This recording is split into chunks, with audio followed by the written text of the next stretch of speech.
Welcome to the From Concealment Podcast, the show for firearm enthusiasts who like to shoot, train, carry, and compete. Get ready for some shooting and sight, firearm and accessory reviews, and of course, insight on conceal carry. And now, broadcasting from behind enemy lines in the From Concealment studio, it's Pete Mitchell and Dan Sams.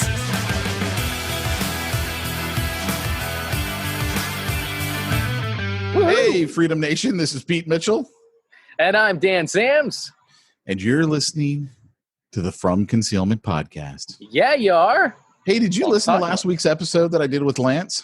Honestly, I'm not even halfway through yet. I started listening and I've had every interruption since then, but I was enjoying it, like talking about all that's going on in California. And I didn't realize how long we went until I was looking at it afterwards. I'm like, dude, we went for like an hour and 15. That's all right, man. What I've heard so far, I really enjoyed. I like hearing from gun store guys about what's going on. Yeah. Especially, man. So the California stuff, there's no joke. When I was away this past week with my family, and nearly half of my family lives in California now, and they're by the way, why the heck would they leave their glorious states and come to this backwater, retarded state? I'm going to tell you, as missionaries to those heathens. Well, let me tell you, they got a mission field here. There's no doubt about it. Yeah. Well, and what's funny is they're trying to, we're there trying to plan their AR builds, as you know, we were talking. Right.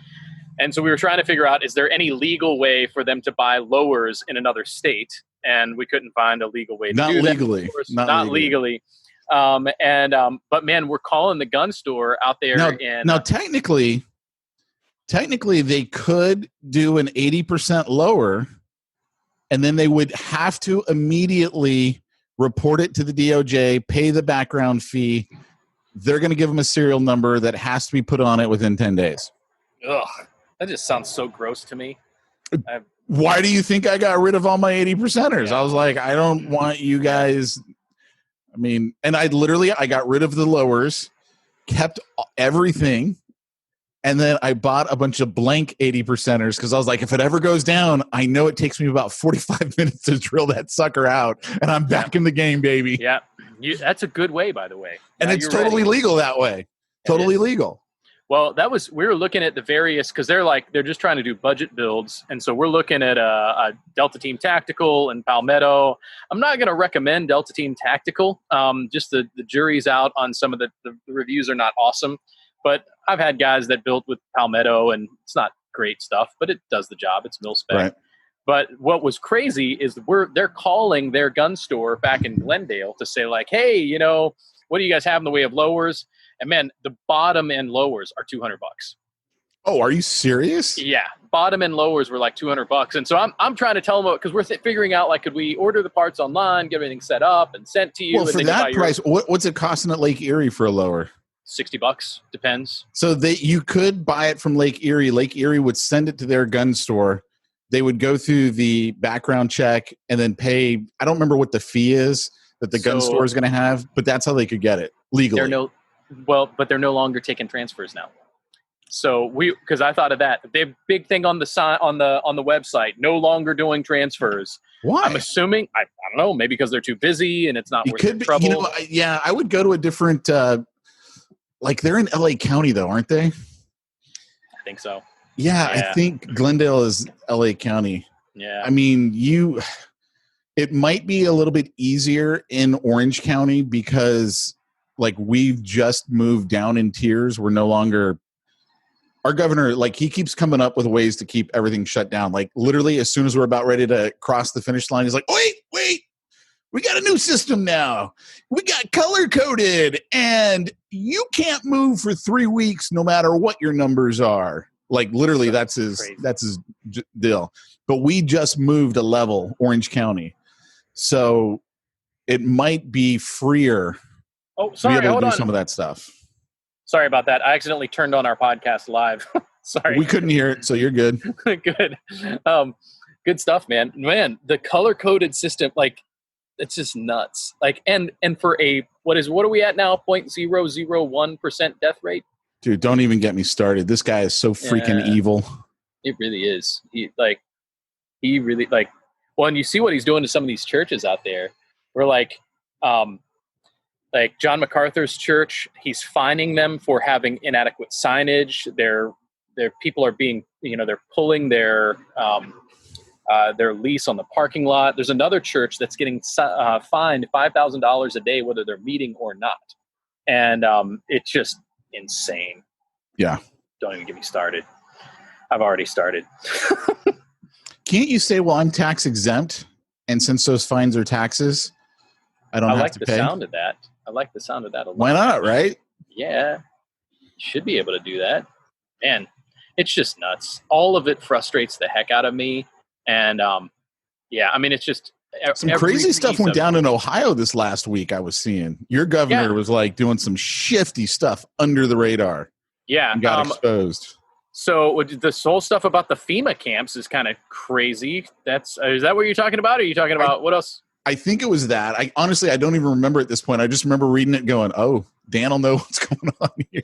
Honestly, I'm just catching up because I've been gone and I've been like totally out of the loop of what's going on. But I was reading a little bit today. Apparently there was some move related to if you couldn't, if you were sick with whatever, you couldn't quarantine yourself properly, then they had FEMA camps for you, supposedly. Now, I haven't checked all this yet. So like, this is not me asserting this. This is according to an article that I'm reading. Well, now Cleveland.com just released another article where he's denying that he ever said some of that stuff. So I've still got to filter through new information as far as I'm concerned. But it's looking real freaking shady, man. Shady. And it probably is shady. If I'm being honest, I don't think you can. Why do you need a 30-round magazine? I think we just found out. Yeah, I think you're exactly right. Heck, you need a 150-round magazine. That's got to be ready, man. What is my drum? I think the drum is like 100, right? Depends on the drum, but probably. You probably got a 100-round drum. Yeah. That's a lot of drums. Yeah, buddy. So hey, food for thought for your California family. God bless those missionaries coming out here to this backwater state.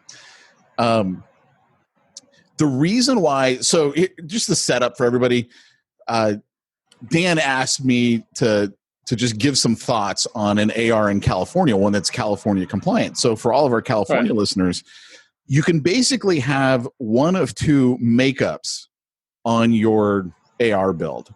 You can either have what California calls a featureless AR, and that's what I was describing to them. You can't have a flash hider. It's got to basically be a muzzle brake, or technically you could just straight have the end of the barrel. That would be fine as far as California is concerned. Which I was always like, yeah, but the muzzle brake actually makes it easier for me to handle the firearm. Yeah. So I'm happy with that. I'm not like trying to hunt at night with an AR where I need the flash to somewhat be, not so bright. Yeah. So to me, I'm like, whatever, man. I mean, because if it goes down, I ain't going to care about the flash.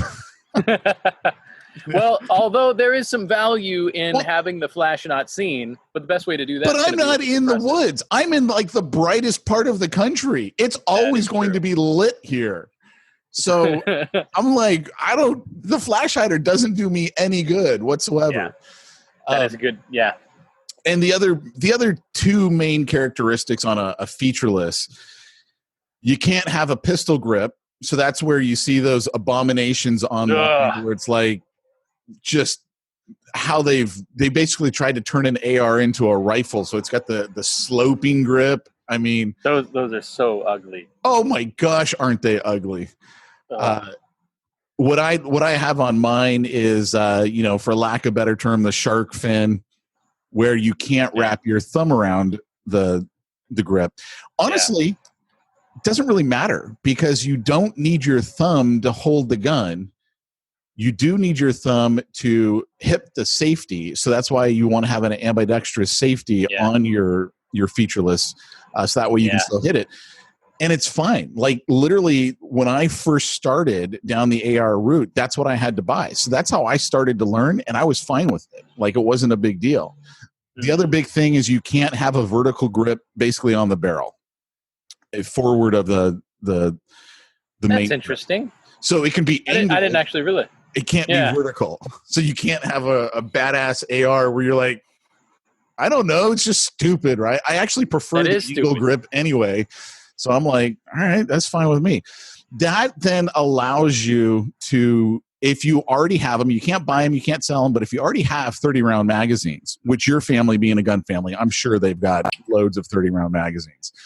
You could technically use your 30-round magazine in the featureless firearm, the featureless AR. Now, the other way that you can do it in California is what they call a fixed magazine. And so the fixed magazine allows you to have all of the features you want on it. You want a pistol grip on the barrel, go for it. You want to be able to wrap your thumb around it, go for it. You want a flash hider, go for it. Everything's cool. However, fixed magazine means you can't drop the magazine by pressing the button. You have to break the action, split the upper and lower, then the button will work and you can drop the magazine. Now, that makes me sick to my stomach. Yes, which is why I do have several of my firearms as fixed magazines. However, I have them that way because the way I have them, they're very easy to convert back. All right. If you know what I'm saying. I see value in that. I leave them, but then it allows me to have everything I want on it, but I'm currently compliant 100% with California law. I understand that. I get rated. They're all compliant. I'm totally good. You're totally good. But if it goes down, you can make the conversion in a very, very brief amount of time. It's very quick conversion. But the downside to the fixed magazine, because they've actually got these, I mean, leave it to frickin' ingenuity, right? They have made these pins now. So the pin that you use to separate the upper and lower, you can press it.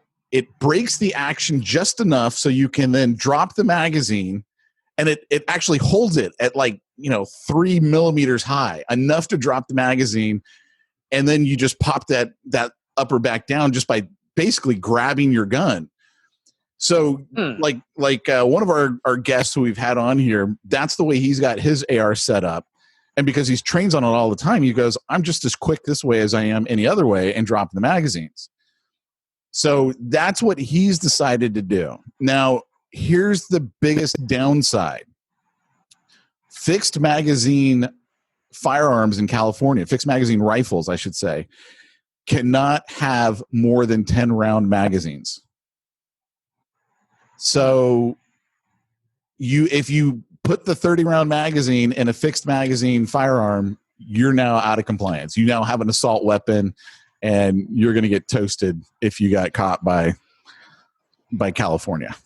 Every bit of this just gives me a headache and makes me sick to my stomach. Why do you think I want to go to a free state, man? I want a free state so bad. Man, it's just awful, dude. Yeah, you need to come to freedom, dude. We'll hook you up out here. We'll help you have... And unfortunately, we're not totally free out here. We're just more free than California is right now. Man, crazy stuff. Well, I have a fun story I would like to share that might encourage all of us a little bit and also give us some good wisdom on clearing malfunctions. I'd love to hear it. So some people know, my main job is I'm a pastor. And I pastor a network of house churches, and so my job is to help house churches get started. We're co-equal elders, so I'm not really a boss or anything. I'm more of I just help people get going, and then I facilitate keeping all those guys, all the elders as we call them, kind of connected. So anyway, though, we try to once a month get as many of the house churches together as possible, and it's harder to get places during COVID, and so also it's nice weather out here, so we've been meeting outside. So Sunday, we met outside at my house. And so I've got everybody in my backyard. Now, go back about a week and a half, and 2:30 in the afternoon one day, my kids yell at me that they see a raccoon. Actually, they didn't realize it was a raccoon at first, but it was a raccoon in the tree in our yard. It's 2:30. And if you know anything about raccoons, they're nocturnal. You're not supposed to see them during the day. And if you do, it means there's a good chance that it might be rabid. And supposedly here in Northeast Ohio, 1/3 of our raccoons can be carrying rabies. So if you catch one, you're supposed to kill it. There's a whole thing. So I on this particular day, I get out my Mossberg 535 pump action duck hunting field gun, and I dispatch for the raccoon out of the tree. 2:30 in the afternoon, taken care of. Of course, I get done. I turn around, and the kids are lined up. They've watched the whole thing happen. So we had a discussion about Daddy protecting us and whatever, and they got over it pretty quick, despite the fact the raccoon was super cute. So now, fast forward super back. dead. And super dead at that point. Fast forward now back to church this past Sunday. We have new people at church. We have people that I don't know as well. Everybody's kind of getting together in a big circle outside the backyard next to the chicken coop. Everybody's hanging out. It's a good time. Kids run up to me and they're like, Dad, there's a raccoon in the tree again. It's a different tree. My dog had treed this raccoon, and now it's daytime. It's probably 10:30ish in the morning, and I'm got to make a judgment call. I'm like, I've got a raccoon in the tree right next to where all these people are. I don't exactly want to get a shotgun out at church, but at the same time, I can't have this raccoon, potentially rabid, coming down attacking children during church. So I remembered my role is to be a shepherd, because that's what pastors do. Is this a T-shirt? Because that's what pastors do. Because that's what pastors do. And I thought, I am called to shepherd the flock, which means taking care of predators of all kinds, be they theological, be they moral, be they rabid raccoons. And so my wife realizes that the gears are turning in my head, and I'm thinking, like, I'm going to run upstairs and get the shotgun, and I'm trying to figure out how I'm going to do this. And she looks at me and she's like, you cannot shoot that raccoon. And I'm like, well, okay, I recognize, like, I probably shouldn't be getting the gun out, but, like, also, like, it could be rabid. What are we going to do? So then I forget some more conversation. She starts realizing people are kind of concerned because, like, the whole raccoon situation in Northeast Ohio. So everyone knows this, right? Because us here in California, I would have no clue. I'd be like, it's a raccoon. And not everybody knows it, but, like, if you're out in the woods at all, you know a little bit about raccoons, and you know a little bit about, like, Northeast Ohio is just not real great for raccoons right now. So anyway, so Christy eventually is like, why don't you just ask around and see, is everybody okay with it before you shoot the raccoon? So I just gently go person to person quietly, and I'm like, do you mind if I dispatched with the raccoon? And everybody's like, it's fine with me, whatever. We get to the guests, like the new people, first time coming to our church. They're thinking about planting a house church in another state. They've driven 2.5 hours to be with us. And it's just the look of these, they're very sweet, nice people. And so I go to them and I'm like, so the raccoon, would you guys, and I'm thinking they're going to just be uncomfortable. And I'm like, would you all mind if I just took care of this raccoon situation, whatever? And they're like, actually, we really wish you would, because it's concerning us. And I'm like, say no more, fam. So I go in and I get this, the Mossberg 535. I mean, I've got a barrel that you can switch out, but this is like the full choke, long, whatever. And I'm thinking, like, I'm going to be shooting into the air. I probably could have shot it with the 22, but there's always that chance if I miss, even though I probably wouldn't have. Not to brag, it's just my 22 is pretty on point, right? And I'm thinking, like, man, but if I miss, and so I'm like, I'll shoot the shotgun just in case. So I go and I get up under this tree and I look up and I'm like, holy cow, this thing is way up there. And then I'm like, I don't have a lot of practice with my shotgun. And I'm like, I actually pray. I'm like, Lord, don't let me miss in front of all of the people in my church. And by God's grace, I took care of the raccoon. First shot hit it. Second shot knocked it out of the tree. It was a done deal. Put a third one in it just to be triple safe. But what were you shooting, by the way? What ammo? Just game shot. Okay. Just game shot. Nothing fancy. I felt a little uncomfortable shooting anything with a slug that might come down. You know what I mean? Slug at that range into a raccoon. You're gonna have a hole that big in that sucker. It would have been pretty fun. Oh my gosh. So anyway, though, here's what's interesting though.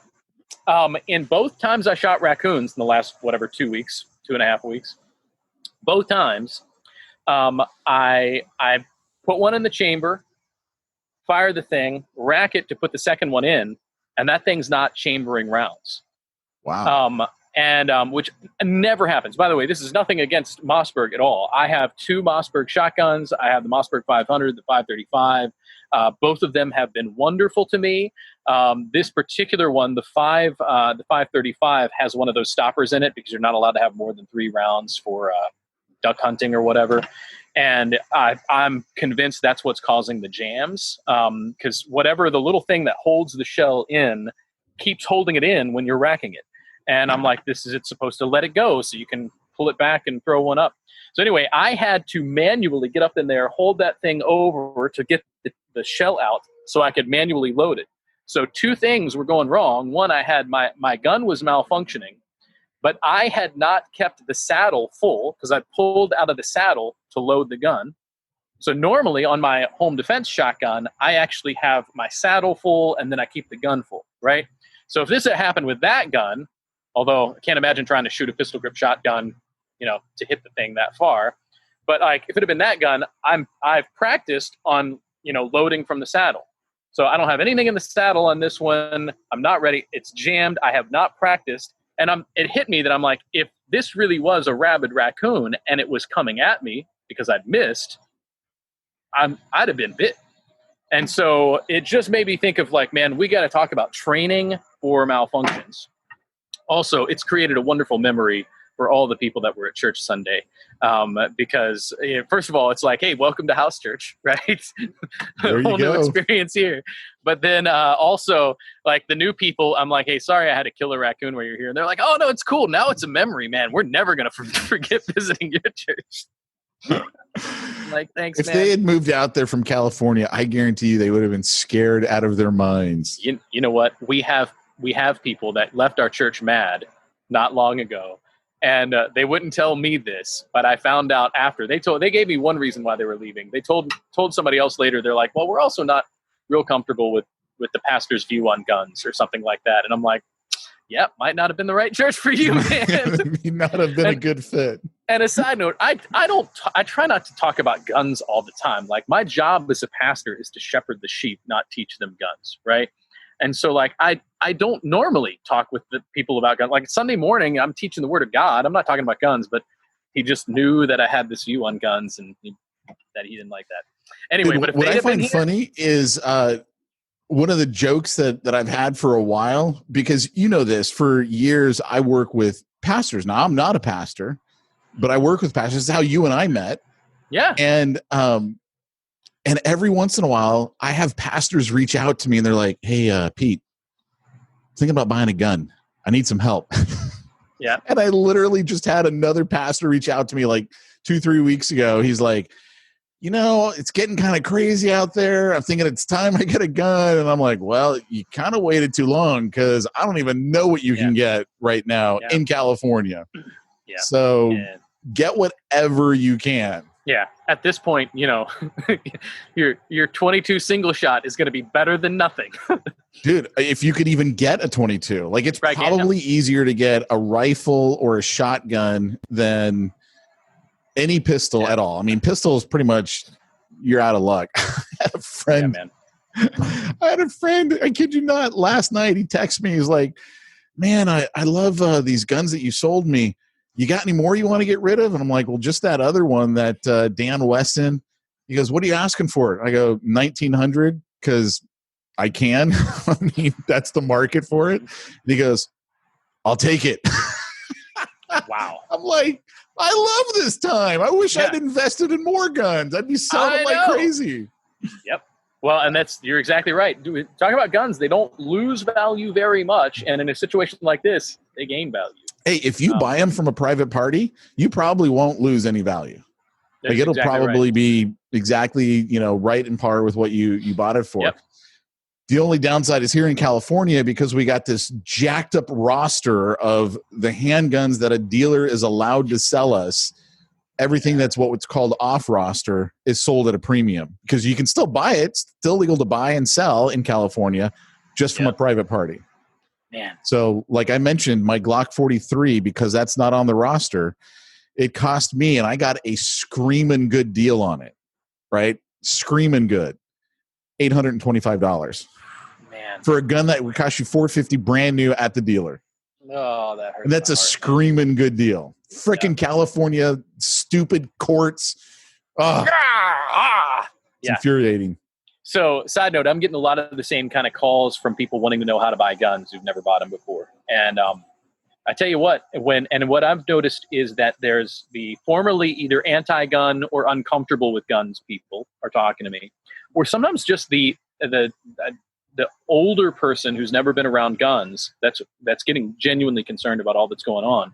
Recommending a lot of Smith & Wesson EZs to them. Oh, yeah. It's just like a relatively inexpensive, and you can get 380 ammo a little bit easier than 9mm right now.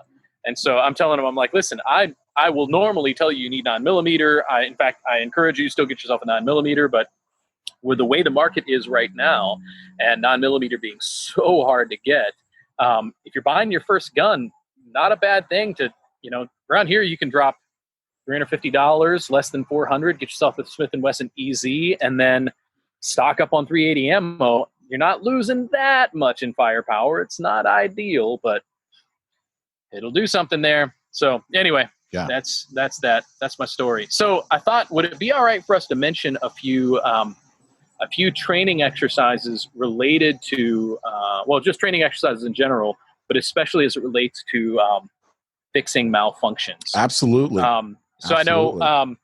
I know, and actually we've had a couple of requests for topics. One of them was to do something more related to drills. We've talked really briefly about doing some drills, but they were more about like, just ready up, fire, basic stuff. This is going to get into the next level of a little bit more detail, a little bit more practice.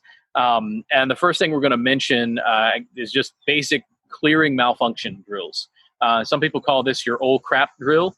The idea, though, is you essentially create a common malfunction in your gun, and then you practice clearing the malfunction and firing around on target, and you time yourself. So it's really great if you've got one of those little beep timers that they have. If you don't have one of those, there's apps on your phone, or you can just do the old-fashioned iPhone timer and just see how fast you can do this thing. But you might do something like you might get one of those snaps. The red looks like a round, or maybe just an empty casing. Try putting one of those in the chamber as if you had failure to eject. Right. If you want to make it really challenging, go ahead and create a double feed. Right. Got some.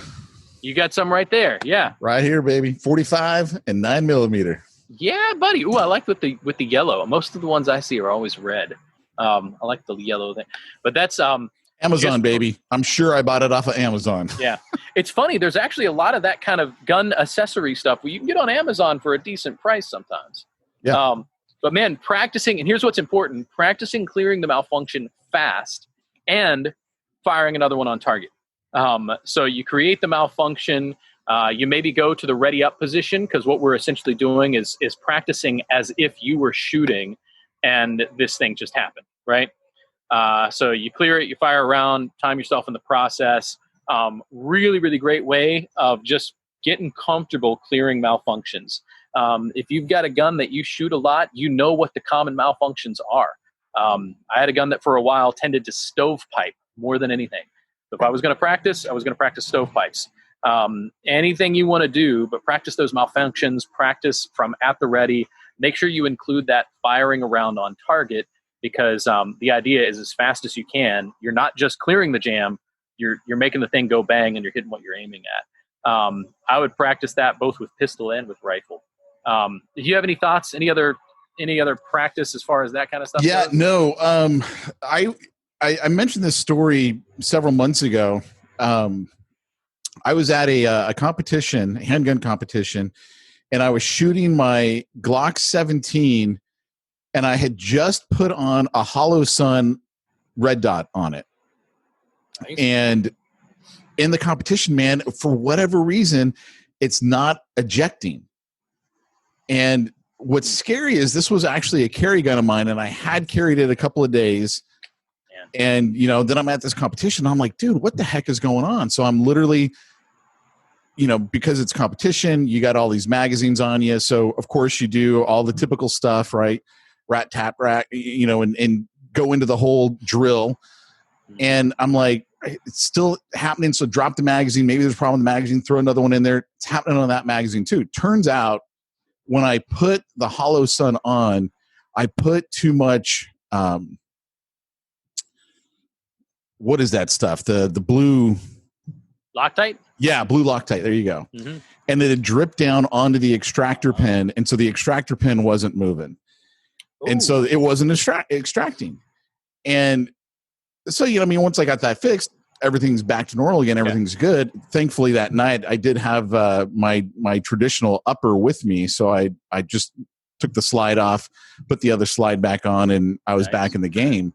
But I remember what really made me think that night. I was like, okay, this is why I have to carry at a minimum one extra magazine with me at all times, because you don't know what's going to happen. You don't know if there's an issue with the feeder, if there's an issue with any part, and it's just quicker to drop the magazine, slap a new magazine in. Yep. So my everyday carry most of the time is my Glock 19. Mm-hmm. And I've got that with the RMR on it. Not the Hollow Sun one, just the Trijicon RMR. So it's 15 plus 1, right? And then I carry a 17 round mag with me because you can fit it in. Heck yeah, man. A Glock 19, a Glock 17, a Glock 34, a Glock 26. And so my general philosophy is more ammo, better. Yep. Because, the old saying is you're going to fight with whatever you have in the gun and on the gun. Yep. And that's it. So like you mentioned, you didn't have your shotgun with all the rounds on it, on the saddle, filled to capacity. You fight with whatever you got on it or in it. Yep, you're exactly right. Exactly right. And man, I think we often underestimate what is often called Murphy's Law. We've talked about the Clint Smith story of the breaking the mag while he's getting out of the police car. Right. Yep. In my situation, that shotgun had never malfunctioned for me ever, and all the time shooting it until I'm in a situation where I actually have to use it. And you need to make sure that thing dies because it could be rabid. So you know what I ended up doing? I pulled my concealed carry. That first one, when it fell out of the tree, I pulled the concealed carry and finished it off that way. Yeah, that one. But unlike the pastor's view on guns, he's carrying right now. That's right. It was great way to test the concealed carry. I did my fast pull on that one. But that's another reason to be familiar with your gun. Here's the other thing, man. That Mossberg that I was shooting, I'm less familiar with that particular gun. I put less rounds through it. So here I'm using it it was the right gun for the situation other than the malfunction. But I should have been more familiar with that gun. It took me longer to clear the malfunction. Of course, I didn't have to do it right in the moment that particular time. But yeah, paying attention to that. Good stuff to know. So I don't know, anything else related to malfunction clearing we should talk about? Otherwise, I got some other more fun drills I think we should mention. No, let's hear the drills, man. So the classic, we'll call it failure to stop drill. A lot of times people call it that, where you're basically doing 2 to the chest, 1 to the head. You need a man-sized target. You can do with a silhouette target. For this one, paper target is helpful because you're going to see where you're actually putting the rounds. You're not just going to ring them. So the idea is you start at the ready, and it's assuming as that someone was coming at you. You've commanded them to stop, and they don't. And so you pull the gun up. You do 2 rounds to the chest, 1 to the head, and then you hold the gun on target to ensure that the threat is neutralized. Right? So you're practicing not just the 2 to the chest and 1 to the head. You're practicing actually holding on target afterwards, because you want your practice to be, I put the rounds where they needed to go, but I stayed watching until I knew that there was no longer a threat. That helps both in case you somehow missed, or in case by some miracle it didn't stop the threat, or also if there's more dudes coming behind the guy. Well, that's the thing. You always have to be aware that most bad actors aren't solo bad actors. Yes. So exactly. You need to be looking. And the problem is in an urban setting, right? We're not in war here in America. I mean, we are and we aren't all at the same time. Yeah. But in an urban setting like here, like normally if you were, from what I'm told, I haven't gone to war, but if you were in Afghanistan or something like that, you take out a target and you're going to be checking everywhere else with the firearm. Here, all of a sudden now you're muzzle sweeping, Johnny and mom, and that's a big issue. Yeah. So you keep that firearm on the target that you can see, but you do need to be, checking side to side, make sure that there's no one else there. You hear someone behind you, you better be checking behind you, see who that is, good guy, bad guy, what? Yeah. Because you might not be done. This is a really important thing because normally we're talking about like your eyes are going where your barrel is going. But in those kinds of situations, you've got to kind of be at the ready position and have your head on a swivel. You're not taking the gun with you, like you say. Otherwise, you'd be, muzzle flagging everybody. And that's no good. That's a really good point. It's funny because I so often, when I'm thinking of drills and I'm thinking of situations, I am thinking about being in a wide open space.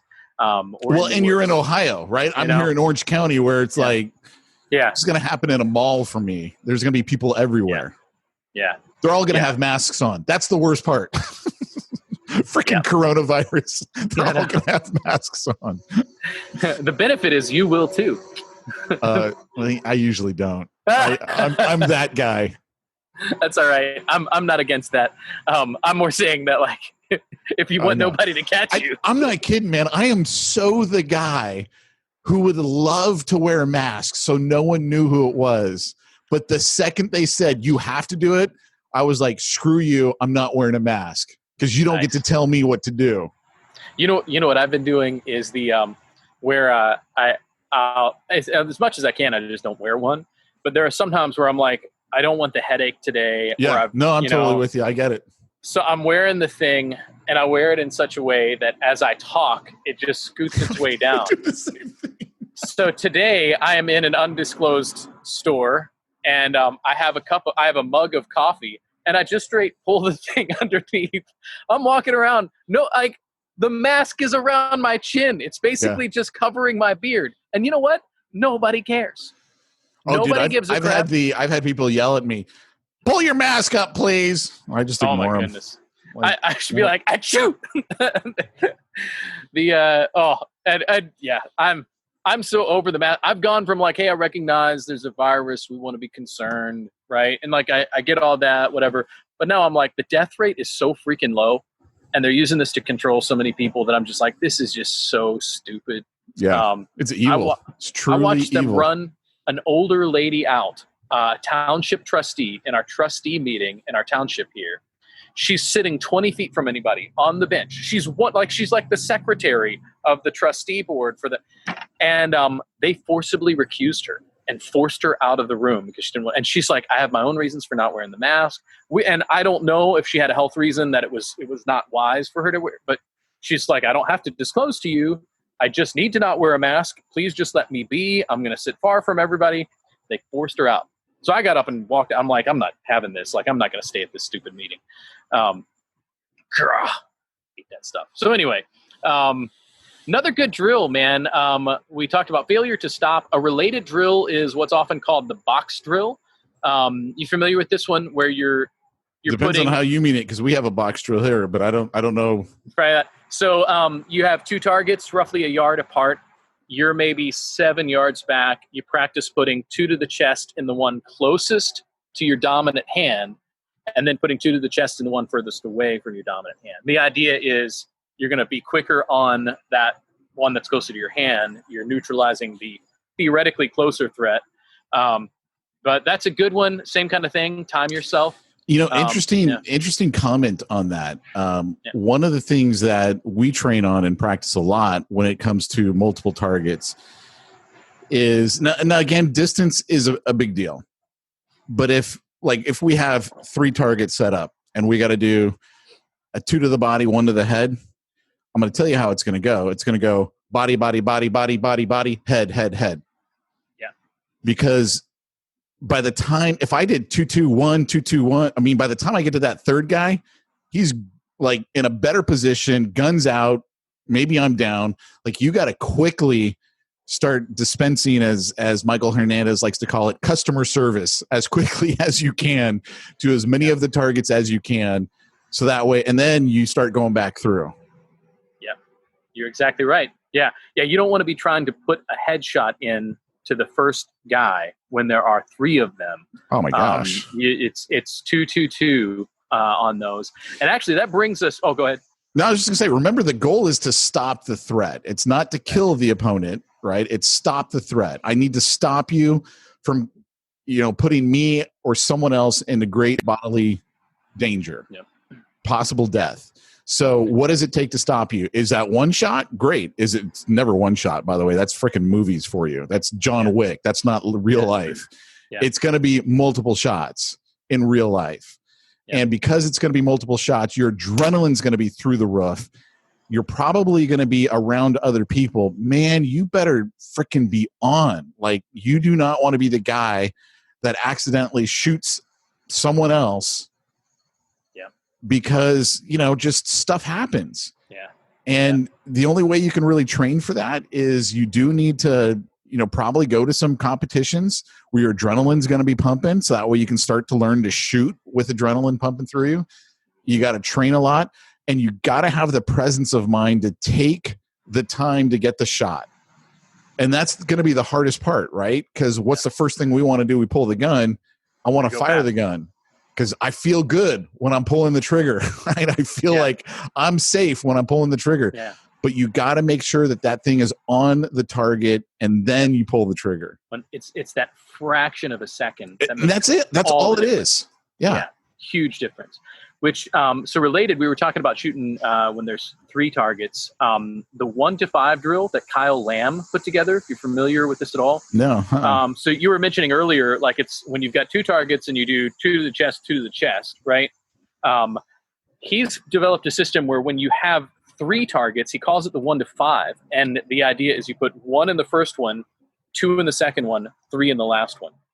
I honestly am not fully, I haven't practiced this one much, but I'm hearing that there's some science to this in the way that you're dispatching with potential whatever. And I don't know if he's assuming that the third one is closer to you because they're coming at you, or that he's further away. Yeah, right. But for whatever reason, this dude was a legit operator, and 1-5 is his drill for when there are more than 1. And so the idea is you load 15 rounds, you at the ready position, and you do 1 in the first, or 1 in the leftmost target, 2 in the middle, 3 in the rightmost target, and the goal is to get it in under 5 seconds, which to me sounds doable. Yeah. So that would be, So the drill that last week we had Lance Bolin on, and the drill that he beat Bob Vogel at was that drill. So the way that the drill goes as they do it, it's 1, 2, 3 shots. Then you go back to the middle with 4 shots, and then the last one with 5 shots. So there's your 15 rounds. And for me, because we've done that in competition, the hardest part is freaking counting, right? Because you're like 1, 1, 1, 1, 1, 1, 1. It's hard because you're trying to count to get enough shots to do the drill properly. Yeah. This is so this kind of brings me to the thought, though, when we're talking about a situation like this in the practice, as you were saying, you never know what your adrenaline is going to do and how it's all going to play out. Even practicing this one time makes a positive difference, right? If you do it one time, so the first time you do it, it is not in a real life scenario. One time is already at least putting in your head what's supposed to happen, right? Now, that's not enough. Don't get me wrong. But even one time, if all you do the next time at your range, you do this one time, you're at least getting it in your head. Now go to the next level and actually start practicing this regular, make training like a part of your regular week even. We get to the next level, but man, you're exactly right, brother. Good stuff. There's more training, practice stuff we can get into, but honestly, I'm limited by my own knowledge at this point. And let me give everyone a great drill that they can practice with for basically jams. So this is one that we do a lot. And what we'll do is we'll partner up. So if you go to the range with a buddy, great. I've done it solo, and I'll tell you how I do it solo after I get done with it. But I'll exchange magazines. I'll exchange 2 magazines with a partner, and they'll give me their magazines. And I'll give them, let's say, 4 rounds per magazine. So I'm going to give them 8 rounds. They give me 8 rounds.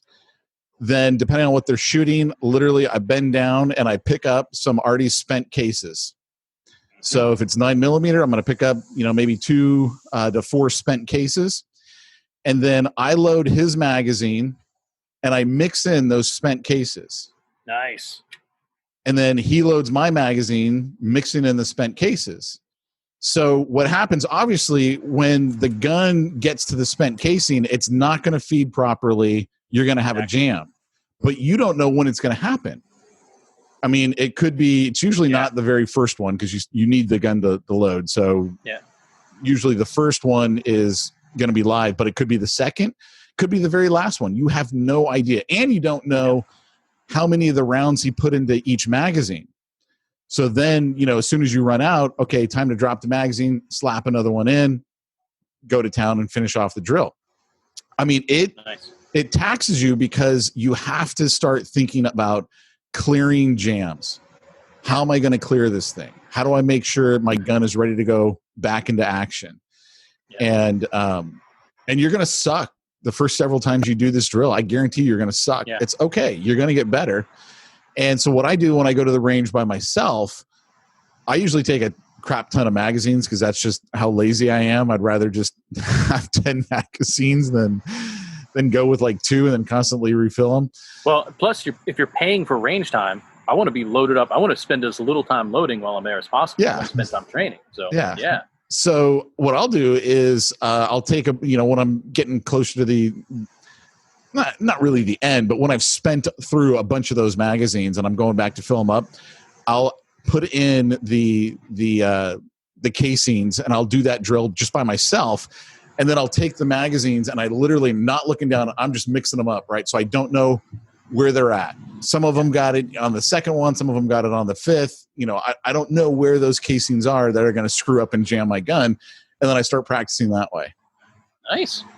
Well, I love the idea of doing that because any of us can do that. All it takes is spent casings. Right. I mean, it's bonus if you get your buddy to load, so you have no idea. Right. So you don't know. But that's an easy one to do, man. I like that. I think I might have to do that a little bit more. Oh yeah. I like that. It's great. I mean, because I tell you, it gets you to the point like when I was in that competition and my gun was jamming because it wasn't extracting, I was good at clearing the jam because I'm used to it. I'm used to clearing jams. I didn't realize I freaking Loctited the extractor pin plunger, so it didn't matter.